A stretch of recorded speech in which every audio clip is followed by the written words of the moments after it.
Size நம்ம பின் பண்ணும்போது எல்லாருக்கும் காமனா 4.5 5 தான் நீங்க இந்த பின்ஸ் பண்றீங்க. இதுல வந்து உங்களுக்கு ஷோல்டர் மீடியமா இருந்ததுன்னா மிட்ல இந்த பின் பண்றீங்க. இதுவே வந்து ஷோல்டர் பிராடா இருந்ததுன்னா கொஞ்சம் வெளியே தள்ளி பின் பண்றீங்க.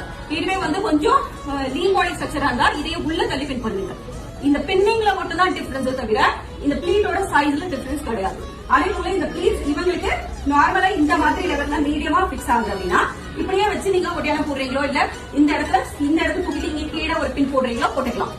அதாவது இந்த மேல் பிளீட்டை விட்டுட்டு இந்த பிளீட்ல you can do the sari draping for Akila முடிச்சிட்டோமா?